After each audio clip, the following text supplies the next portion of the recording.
This is the OFN Today on the Orlads Football Network. Week 7 will be in the books after tonight's Chicago-LA game. That's a key game in the NFC, so enjoy it for Monday Night Football fans because you're not going to get good football on Monday nights for the next couple of weeks because the New York teams will be involved. Giants and the Bucks next week, which should be a monumental disaster. And then an even more boringer matchup between the Patriots and the Jets after that, the way the Patriots are looking. Oh, my goodness gracious. Monday Night Football's back. So. Is the Patriots game the most winnable game on the Jets? Yes. Get out of here. I have watched the Patriots play because, doing these team shows, it's all cool because I get, more shows, more viewers from different places. It's great. And then I realize I got to watch all these games now. So I have to actually sit there and watch Patriot games and Dolphin games and Miami Hurricane games. And I kind of, because I actually do the shows and I do them with people who are with their teams. It's like if I was doing a Giant show, I'm not a Giant fan, but if I was doing a Giant show with you, I'd actually watch Giant games and I'd be like kind of in a way rooting for the Giants, in a way. So it's weird, but yeah, Patriots have looked really bad. And Cam Newton looked terrible the last 2 weeks. So, yes.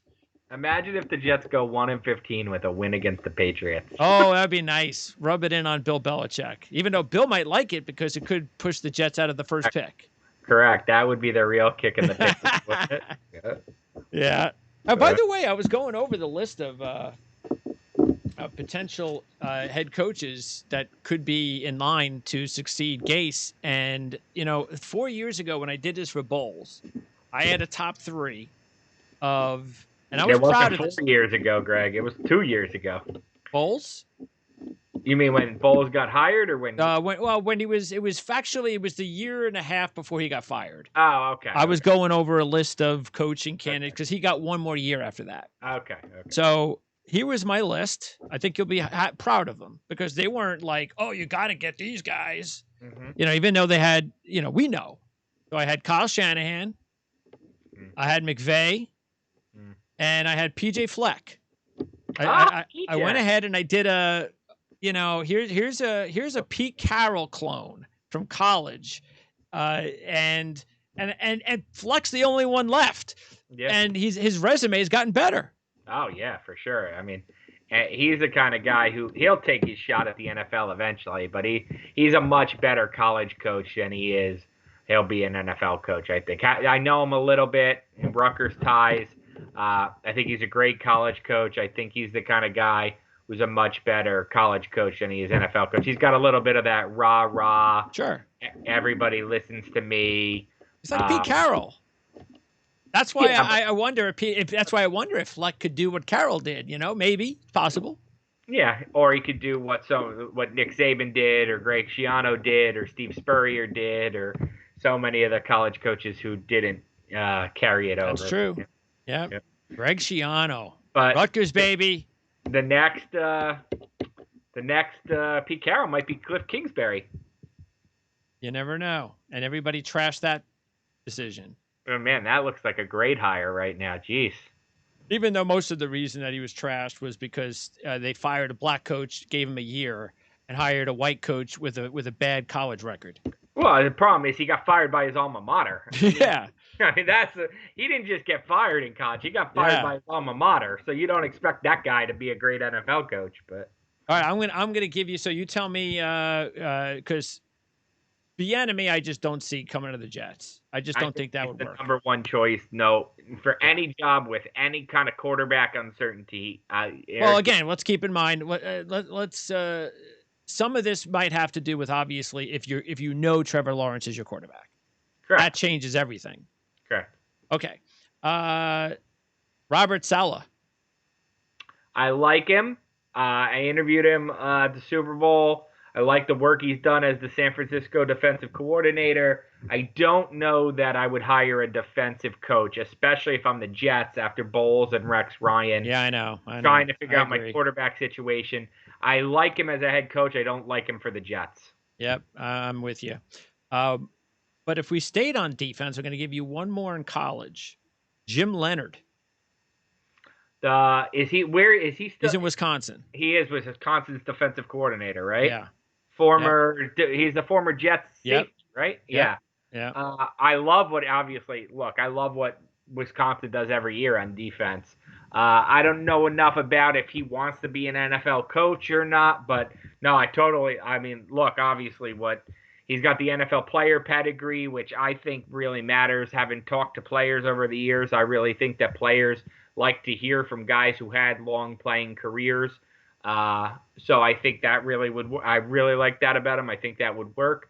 I don't know that he wants to be a head coach. I don't know that you jump from college defensive coordinator to NFL head coach. That's a pretty big jump. Yeah, and again, back to the defensive coordinator with the Jets. Yeah. Now I'm going to give you the three names that will only consider the Jets if Lawrence was the coach. I mean, the quarterback. Okay. Matt Campbell. Yep. The Iowa State coach.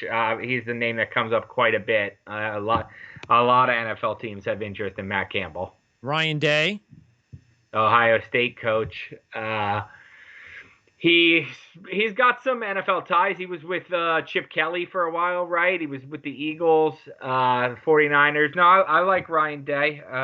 He'd probably have to, he'd probably have to have that quarterback. You're right. But no, Yeah. I like what he's done. I'd like to see a little bit more of a resume as a head coach. Ohio State obviously has great players, and he has all Urban Meyer's players. I like it. I think maybe you're 2-3 years too early on Ryan Day. And again, if Lawrence is the quarterback, do you think Lincoln Riley would think about it? If Lawrence is the quarterback, would Dabo Swinney think about it? Yeah, I don't know. That's if he was ever going to do it, sure. But he just makes so much money at Clemson, and he's got it made. What does Lincoln Riley make at Oklahoma? I know. Yeah, I think Lincoln Riley would think about it for sure. But he didn't leave for Arizona with Kyler Murray or for Cleveland with Baker Mayfield. Yep. So he didn't leave for his guys. So I don't know that he'll leave for Lawrence. Really, that would be something. Though, call to Dabo. You have to call. If you could get Dabo, if Lawrence was your quarterback, that would be funny. That would be something. Have to call. Especially Dabo Swinney. Imagine that guy up in New York. The religious dude, the religious Southerner in New York. Yeah. The question is, would Dabo take a job obviously, like you said, his background in the South. Like if Jacksonville gets Trevor Lawrence, does Dabo go to Jacksonville? Yeah, that's interesting. That might make more sense than Dabo with the Jets. And now, my last name is someone that is not known, but I think any other program that's bigger than the one he coaches needs to interview this guy for future jobs, and that's Chris Kleiman from Kansas State. Because what a tremendous job at the FCS level, and now he's completely turning Kansas State into a winner. Correct. So, some guys do that. Some guys do that. Some guys are just program builders for sure. No, absolutely. I just don't think he's a national enough name that an NFL fan base would get excited about it. Yeah, I think you're on the right track with the Rileys, the Dabos, even Matt Campbell. They're big name NFL, radar guys. Most of the hires, there'll be 6 or 7 hires, and most of them will be either retreads. Yes. Steve Spagnuolo comes to mind. I know he's looking to get back into the head coaching world, or they'll be hot assistants like Bieniemy.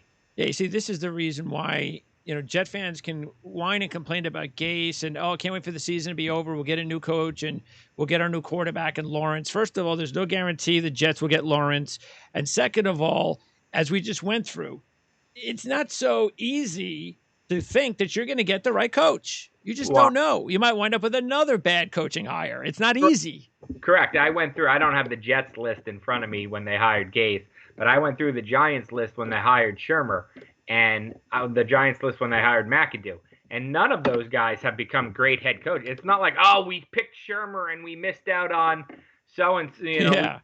No, the Giants interviewed like Mike Smith, the former Falcons coach, and Doug Marrone, and I'm trying to, some guys like that over the guys who are still coordinators. Like, none of those guys have really gone on. The Giants didn't swing and miss. McCarthy was the guy that, everybody was like, oh, we got to have this guy. And, yeah, that's working out. Yeah, exactly. So yeah. And wow, it's incredible. Now, Stephen Jones came out and at least made it sound like if you're thinking Mike McCarthy's going to get fired this year, that's not going to happen. Yeah. Well, more losses or whatever that could change his mind. That is true. But boy, is that ugly right now. Boy. That is just ugly. I mean, Ben DiNucci. So I got to ask you, what would you give the Dolphins for Ryan Fitzpatrick? And what do you think the Dolphins would settle for, knowing that even though Tua is going to be the quarterback, Fitzpatrick is a great mentor. He's a good backup. You're not going to give him away for nothing. A third-round pick. Okay. I think you could probably get him for a third-round pick. Yeah. I think that's pretty fair. Yeah, a third-round pick is probably fair. And if you're the Cowboys, you would do that. I would do that, yeah. I would have to know how long. You might know something I don't. Have they said how long Dalton's out? Is it just a week? It's no. It's apparently something that, again, it hasn't been official yet, but it's seemingly something they got to worry about. Oh, okay. Could be for weeks. Not just a regular 1 week concussion. Yeah, it's nothing's guaranteed yet, but you would think, especially the severity of the hit, that it's going to be a few weeks. Yeah, I would have to know, but if a week and you don't worry about it. Yeah, if it's 3 weeks, because remember, it's going to take you a week to get the guy in. Whoever you trade for today is not playing for you on Sunday because of the 6-day rule with the COVID protocol now. So you got to make a trade now, almost thinking 2 weeks ahead. So Fitz will obviously pick up an offense quickly. He's been in 7 million of them. But if you're going to trade for him now, you're still starting DiNucci this week. You're trading for him for the week after. So if it's going to be a while, then yeah, I would make that trade. Yeah, because I still think the Cowboys are the best team in the NFC East. Well, okay. So right now, if Dalton comes back next week, you think the Cowboys are going to win the division? I do. Wow. I do. I really do. Okay. I think they're still the best team. So. Boy, he's had a bad division then. Whew. Awful.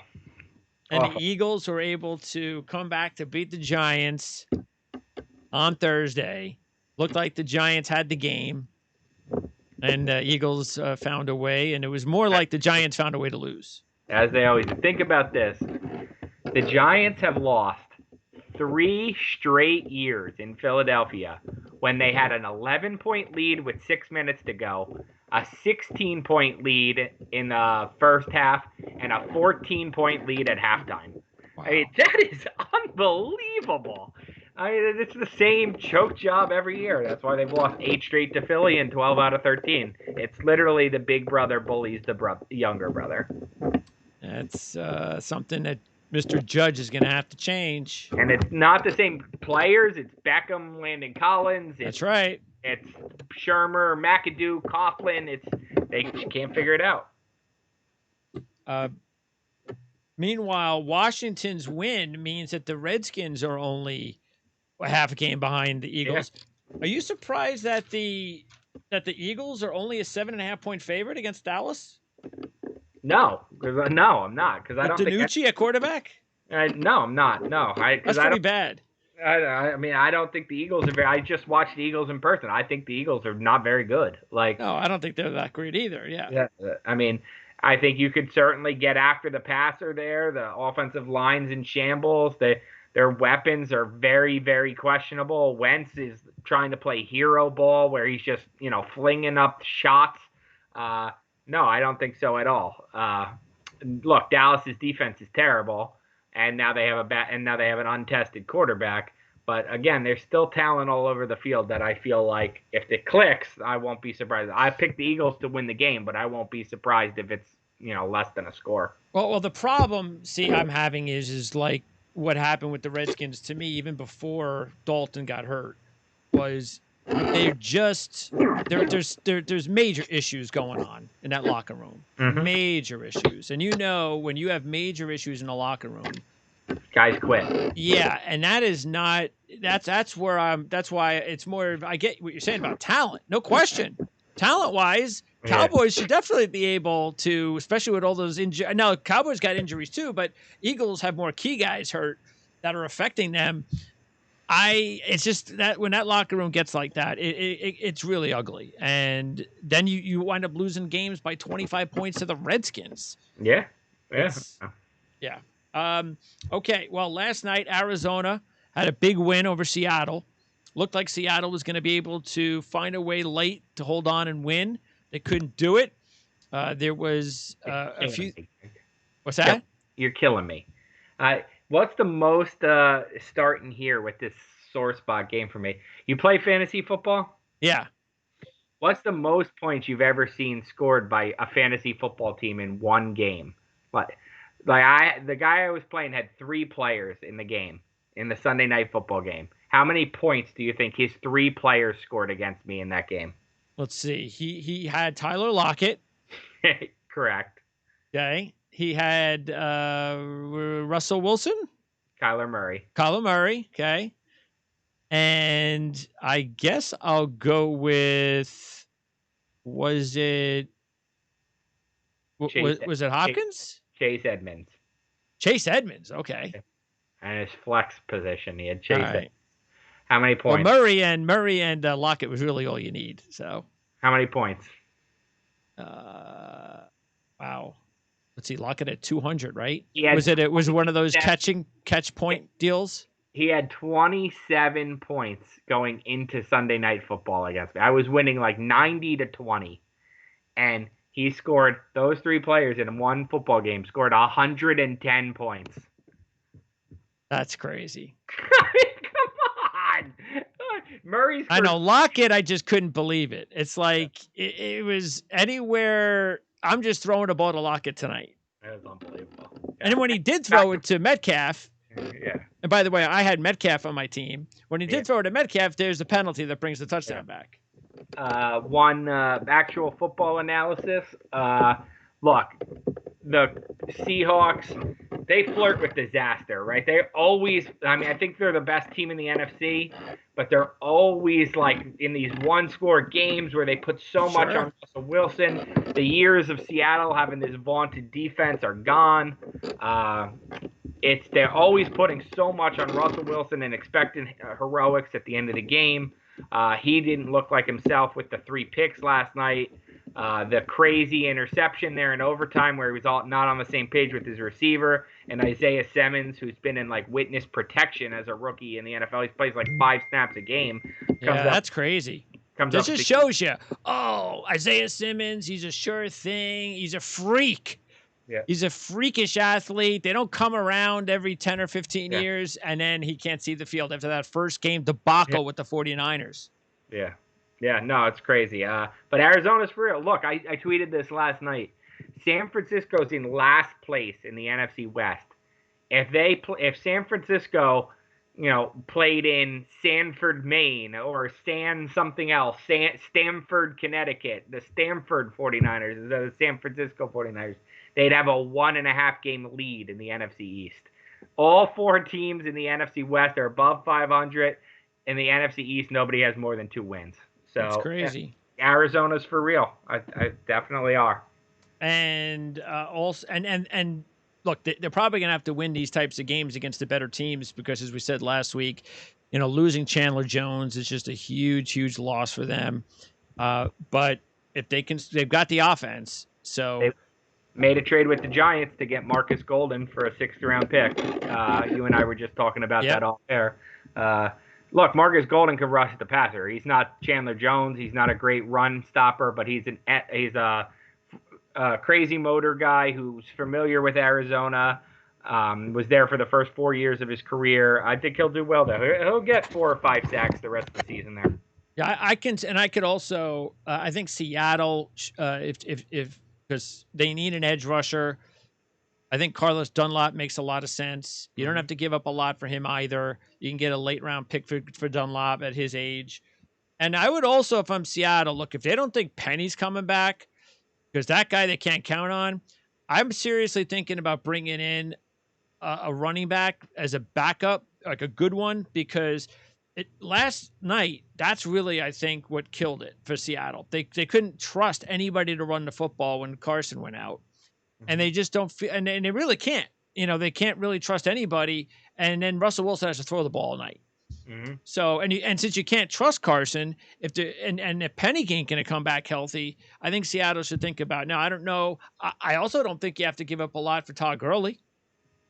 But you should be worrying more about if you're going to give up a late round pick, you need to get an edge rusher. Yes, absolutely. Yep, I think it's enough running backs to find. Ngakoue got traded last week during the week to Baltimore, so he'll make his Baltimore Raven debut in a huge game against the Steelers, who had a big win against Tennessee. They led 27-7, almost blew the game. Gostkowski missed the field goal late. Big Ben had 3 picks, but Pittsburgh held on to win the game. And I was surprised to see Baltimore as a 4.5-point favorite against Pittsburgh on Sunday. People don't buy Pittsburgh. I saw trivia questions all over last night. Like, name the last team in the NFL who's undefeated, because they don't expect you to guess the Steelers. People are sleeping on Pittsburgh. Obviously, we know that's a great rivalry. We expect every game there to come down to the last possession. I'm a little surprised it's 4.5 too, but there's the Lamar Jackson factor, that defense, and again, Pittsburgh. You and I are very high on Tennessee, so we think that was a really good win for Pittsburgh. But America's not high on Tennessee, so Pittsburgh isn't getting the lift off that win that they should. Where did you? I had Pittsburgh 2. Where did you have them? Do you remember? Beginning of the season, or no predictions? Oh, I had them in the playoffs, but not winning the division. I had Baltimore winning it. Okay. Yeah, so I had them. I don't know, probably 5 or 6. Yeah. So and Tennessee. The one thing though, that speaking of trades, now I know they got their cornerback Jackson back, but they got to do something to defend. Now Clowney, okay, but I'm having, what's going on there? I mean, they're I don't know if it's the linebacking, the secondary's been bad, but they need to make a deal because their defense has got to be better. I'm not sure this defense, maybe against certain teams, but you go up against the Chiefs again, I don't think they can stop them. No, absolutely. I agree. I mean, we saw that a couple weeks ago. So the Chiefs really only stopped themselves. So it's going to be interesting, the trade deadline, and I would not be surprised if we did see some more impact trades. And what is it? Is it the first week? We got another week of right? It was moved to the first week of November. It's Election Day. Okay, that's the easiest way to remember it. It's Election Day. 4:00 on Election Day. Would you trade, if you were the Cowboys, would you trade Michael Gallup? That's a good question. To get a defensive player. Not for a draft pick. No, I wouldn't for a draft pick. Defensive player. Yeah, absolutely. Yes, I would. Yeah, no. You just don't really see a lot of player-for-player trades, but yes, if it meant I could get somebody who could stabilize my secondary, like a number 2 caliber cornerback, yeah, I would do it. Yes. Yeah, it's interesting with Cincinnati because we mentioned Dunlap. Atkins will probably get traded, should get traded. He deserves to go somewhere. He could still give you a little bit of something as a defensive tackle. And it's interesting that William Jackson, a couple of years ago, he was one of the better young corners in football. Something's happened over the last couple of years. He hasn't been the same, but maybe a change of scenery will do him good. And he's a young kid still. If you're looking for corner help, now that wouldn't be a bad idea too. That's where, if I'm the Cowboys, that's where I would like. You could go linebacker, I guess. I'm not sure I would. I'm desperate for the defensive line. Safety corner is where I would go if I was the Cowboys. You think the Giants are going to trade anybody? Anybody want like Zeitler or Tate? I mean, the Giants are open for business if you want to trade with the Giants. If you want Golden Tate for a 6th-round pick or Zeitler for a 4th or a 5th-round pick, Zeitler might be harder for the Giants to trade because the offensive line's so bad already that you're going to trade Zeitler and put in another rookie, Shane Lemieux. You're really asking to get Daniel Jones injured at that point. But yeah. Zeitler's not going to be on the team next year because of his cap hit, so it's really you'd really just sending him off as a rental. But Golden Tate could certainly be had. The question is, could Dalvin Tomlinson be had? He's a really good player, but doesn't seem like the Giants want to trade him. What's the biggest issue for the Giants? Is it when Solder went down? But the offensive line, Yeah, because is it the rookies not playing well? the rookie's not. I mean, that's really the biggest issue. Is the number 4 pick is playing terribly, and then Will Hernandez hasn't progressed since his rookie year. Zeitler's their best offensive lineman, but he's not playing like it. He's having a below average year. So you start to wonder if, it's a lot of wear and tear as 30. And then you're right, Solder opted out, so that messed everything up, forced Cam Fleming into the starting lineup. It's just been a mess, top to bottom. The offensive line has been a mess. I was actually surprised. I thought, knowing how Dave Gettleman loves his he loves everybody to be bigger than the next guy. I thought he was going to draft Becton first.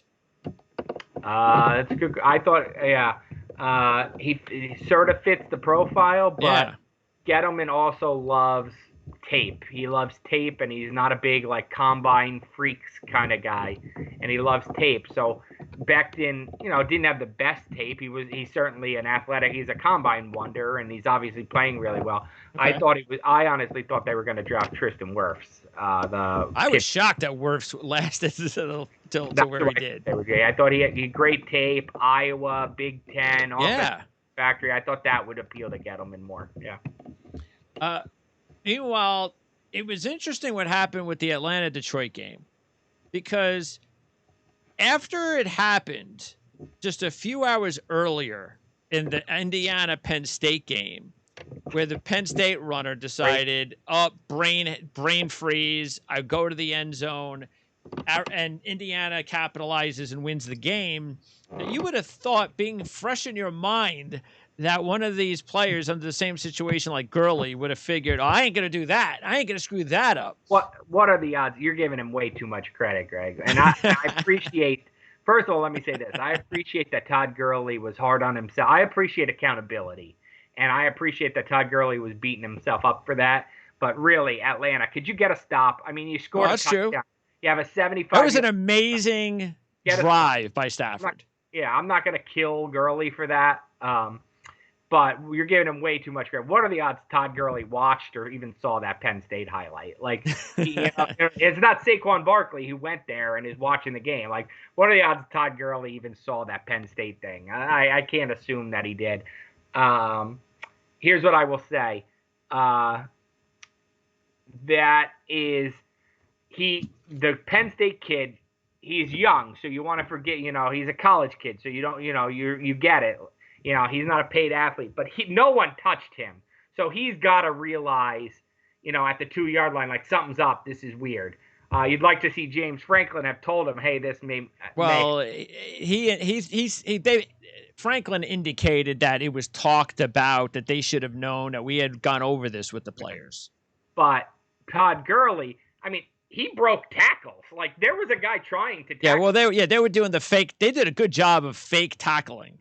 If a guy's clinging to you, you're certainly not thinking, oh, let him tackle me. You're right. They did a good job. There was a guy clinging on him at the 3-yard line that he was running through. This wasn't two-hand touch or let him go back past you. So I could see why Todd Gurley got confused there. I can. It is amazing, though, that not just that those things happened, but the teams miraculously came back to win. And it happened in the same weekend. Yeah, no. That Indiana quarterback, you could say, was he out of bounds or not? That was an incredible. If you look at that photo, it was an incredible athletic play. Looks like Gumby. His body so twisted like Gumby. And then it looked out to me, but like you said, it was an incredible play. And then the Lions and Falcons are two teams who invent new ways to lose. So I guess when they get together, somebody's going to invent a new way to win. So, certainly an entertaining game. That pass that Stafford made at midfield to get down to the 10-yard line. That was just it's something else how Stafford, because he always, and I think we've talked about the comparisons of Phillip Rivers.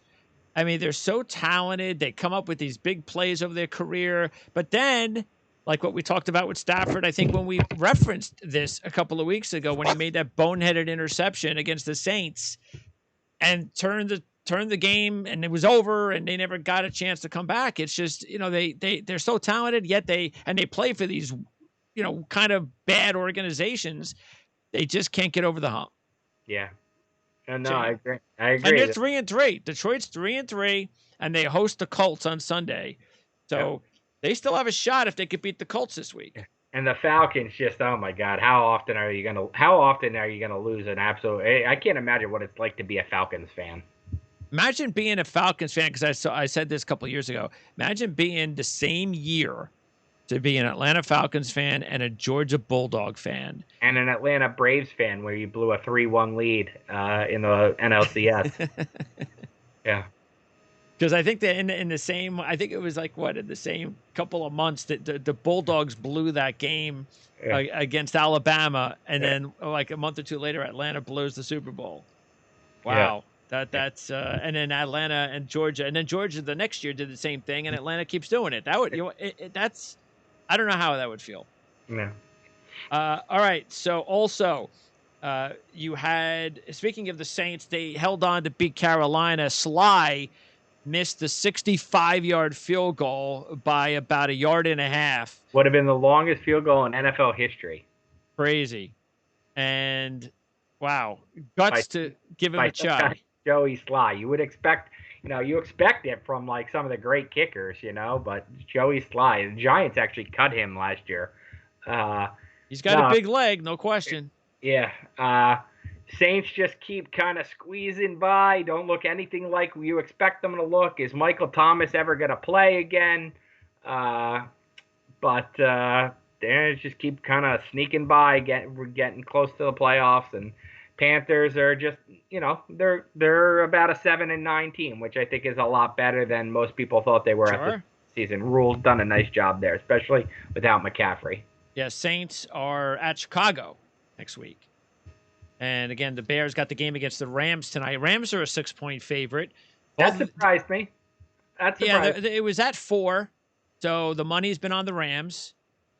And I just, again, think that people don't believe in the Bears.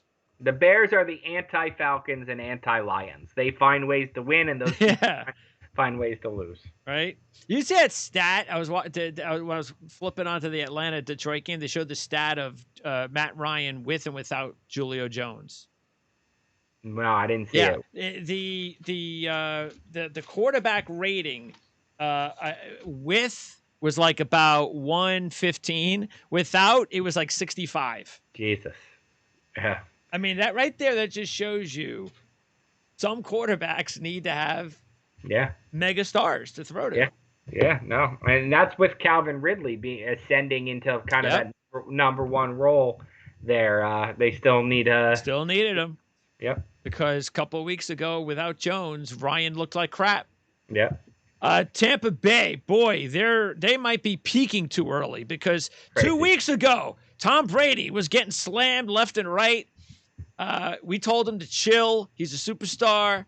And it's almost like he took all of that criticism and said, I'll show you.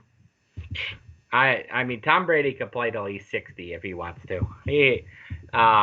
Crazy. Yeah, as we see Belichick and the Patriots floundering, crazy to see the Bucs where they are. I do not like the Antonio Brown addition. Look. What I know. What is that about? I mean, it sounds like it's about Tom Brady. Tom Brady really wanted him. So I guess he's playing well. You're you're Tampa. You're invested in the Tom Brady train. If he wants Troy Brown to come out of retirement, you sign Troy Brown. Like, you do whatever Tom Brady wants at this point, but I don't like it. I've seen too many locker rooms, as a fan of stuff and as a reporter, I've seen too many locker rooms undone by one personality.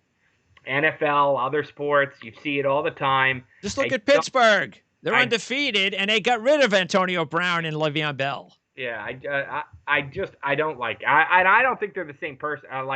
I've heard that comparison before.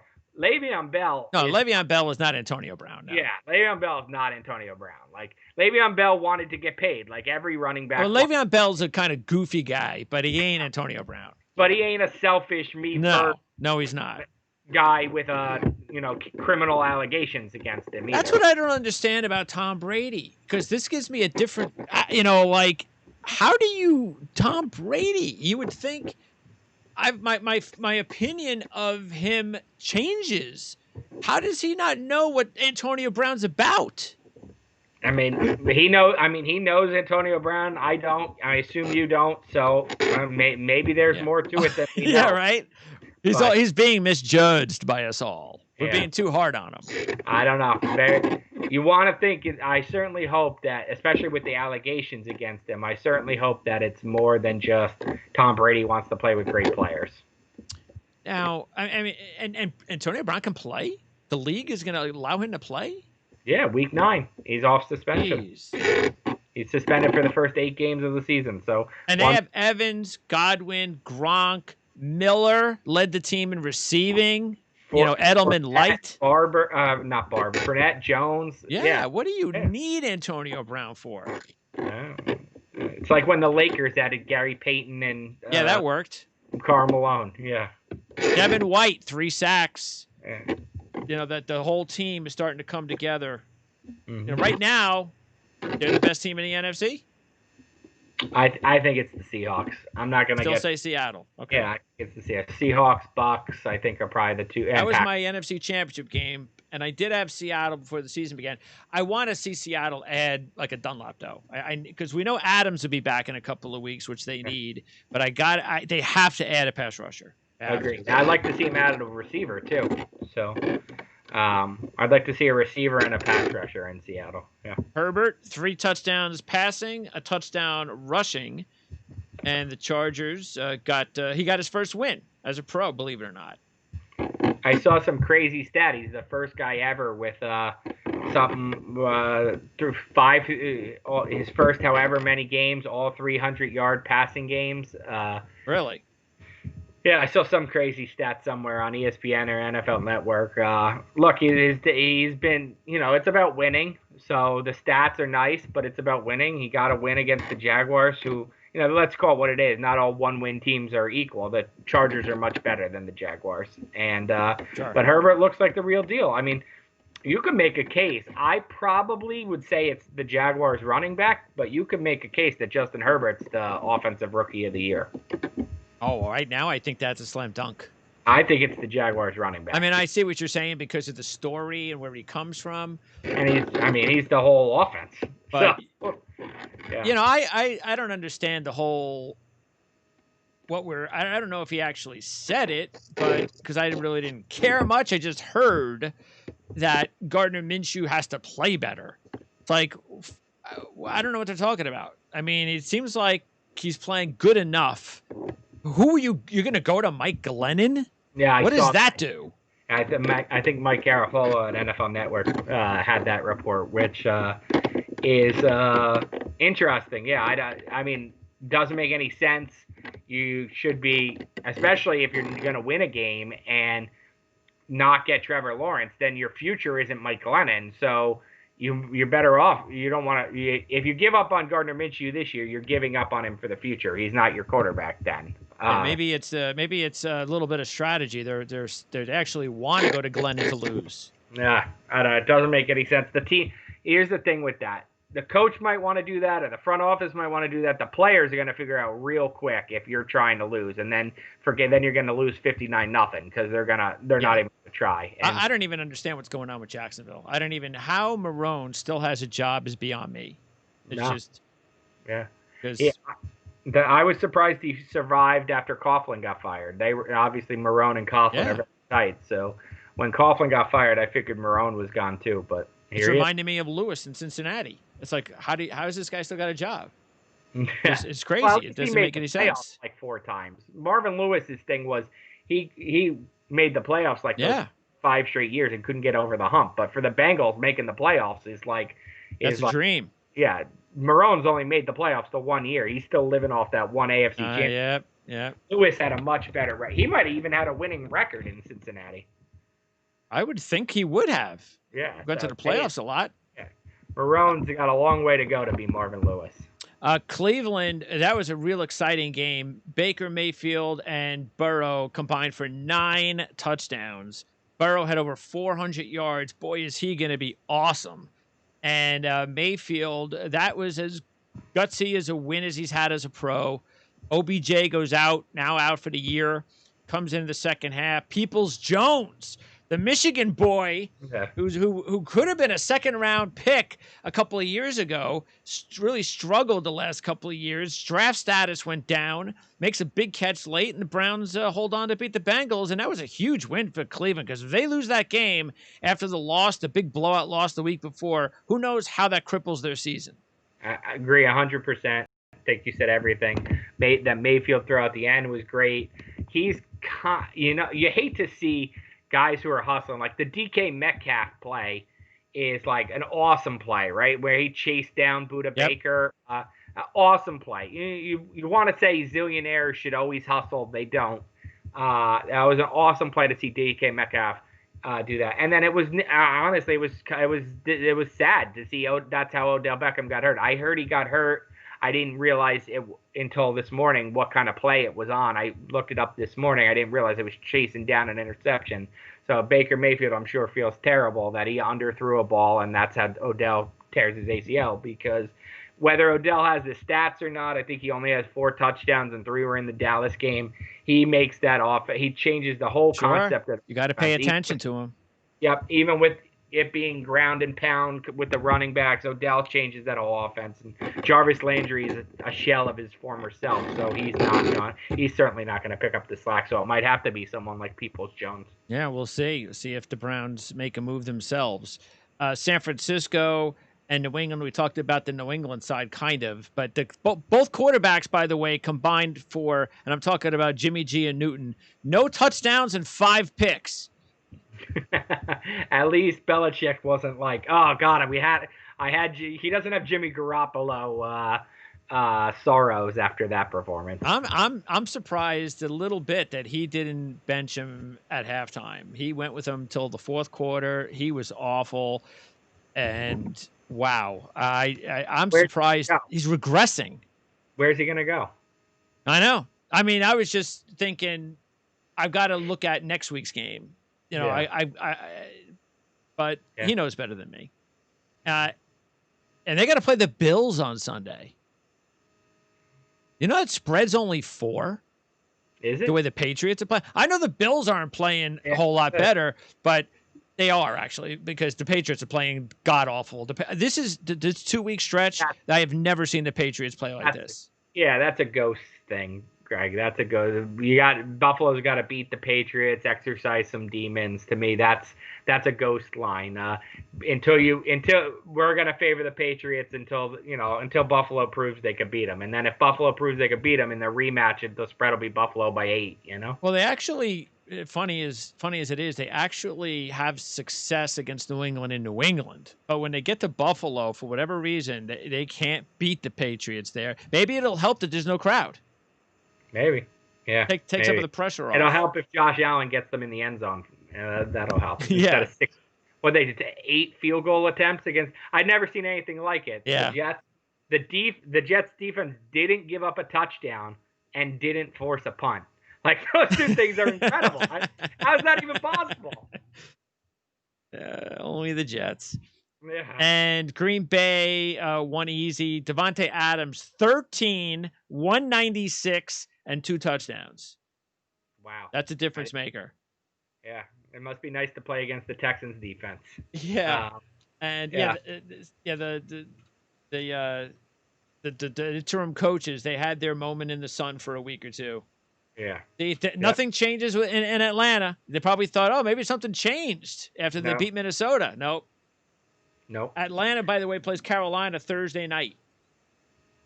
Oh, that's a bad game. Yeah. Well, yeah, it is. All 3 nationally televised games this week are pretty bad. Cleveland's going to host the Raiders. That's a huge game for the Raiders on Sunday. That's a good game. Tua makes his debut. What'd you think about that decision? Head scratcher. It reminded me of, again, I'm kind of New York based, so it reminded me a lot of when Eli Manning took over for Kurt Warner in 2004 with the Giants. The Giants were 5-4, and I think either the 6th seed or right out of the 6th seed. They were in the playoff hunt, and they benched Warner for Manning, and then Manning lost his first 6 starts, and they fell out of the playoff race. long term, obviously the right thing to do for the Giants, but they gave up a playoff spot in 2004. And sure enough, like an hour after I had the third thought, Kurt Warner tweeted the same thing, that it reminded him of being benched. Very, very questionable. Don't understand it. Don't like it. The Dolphins are in a playoff hunt. Don't understand forcing it to. Look, everybody knew it's Tua's the future there. I'm sure Ryan Fitzpatrick knew once you're out of it, we're going to go to him. But Fitzpatrick's the ultimate good guy, and it just seemed way too premature to bench him. It's just way too premature. Meanwhile, San Francisco will be at Seattle in another big game. This one in Seattle. Seattle favored by 3 on Sunday. Seattle, the first loss. San Francisco coming in with some momentum. And the Chiefs, see the line in that one now? 21. Yep. And actually, I don't know why anybody would put money on the Jets when it was like 22 or 23. Why would you put money on the Jets even if that's 3? It could be 21-0 after the first quarter. It could be. It could be. Or you think the Chiefs might just kind of sleepwalk the game. Like, you probably think they will.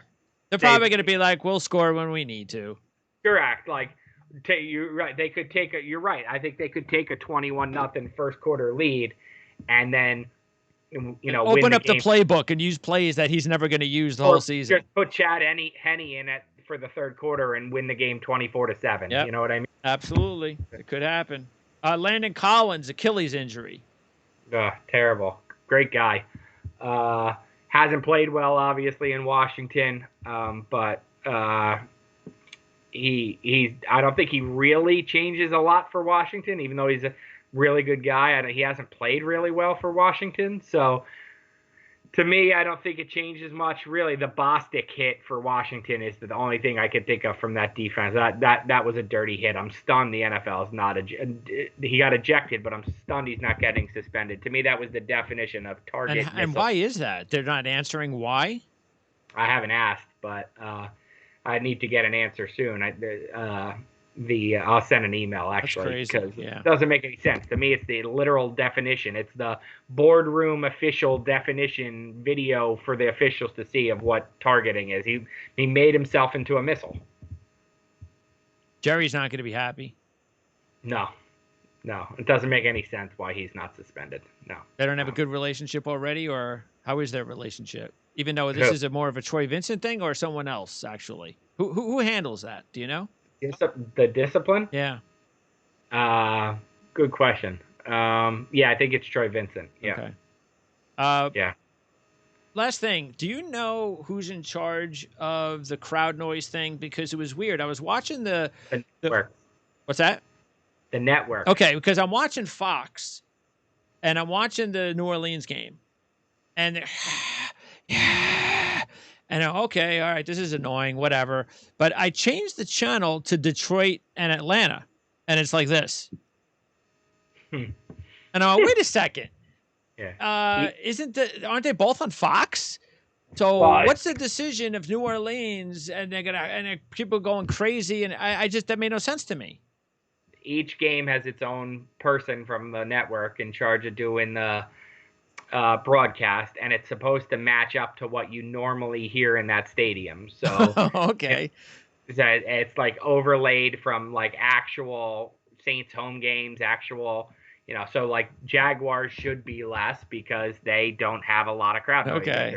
Chargers is probably the best example. You would hear less. Yeah. Okay. But, I got my answer. Yeah, they have literally looks like a DJ set up there, like he has like a whole and is in charge of it. Yeah. So. Annoying. Oh, and I actually liked it because when I was watching the Rutgers game and another I think it was the Michigan-Minnesota game, they didn't have anything. Even though the Minnesota-Wisconsin game, they did. The Big Ten Network had all sorts of crazy fan stuff, but the Michigan game, I forget what channel it was on, and the Rutgers game, even though that was on the Big Ten channel, they had no fake crowd noise. So, and I liked it much better that way. I mean, I just have no problem not hearing the crowd noise. It's kind of cool when you do hear. The only thing I don't like is when you see these big plays and you don't hear anything, and you're thinking, well, that can't be a big play because I'm not here. So it fools with your mind. I agree with you. I don't need it overlaid between the 20s, but I like it on the touchdown so that I know to look up if I'm looking down or whatever. I don't need it play to play. I don't need the crowd noise. I like it on the big play or the touchdown just so mentally there's a trigger there to like, oh, what did I just miss? Yeah. You know. All right, Ryan. So next week when we talk, we'll have a preview of the Tampa Bay Giant Monday Night Football game. So are you going to be there? I will be there. All right. So I know you're excited about it. And then you're going to be back at the stadium the very next Monday, I believe, when the Jets will host, or possibly when the Jets host the Patriots on Monday night. Yeah, that would be the Monday. Was it Monday last year? Probably was. Yeah, I think they played on Monday Night Football at the Meadowlands last year. That was the Sam Darnold Ghosts game. Yeah. I'm seeing. I think they have to start putting Patriot Jet primetime games in the garbage. Yeah, same with Giants Eagles, I think. Yeah, so. Nobody wants to see that anymore. All right, Ryan, have a great week. We'll talk to you next time. See you, Greg. Thanks.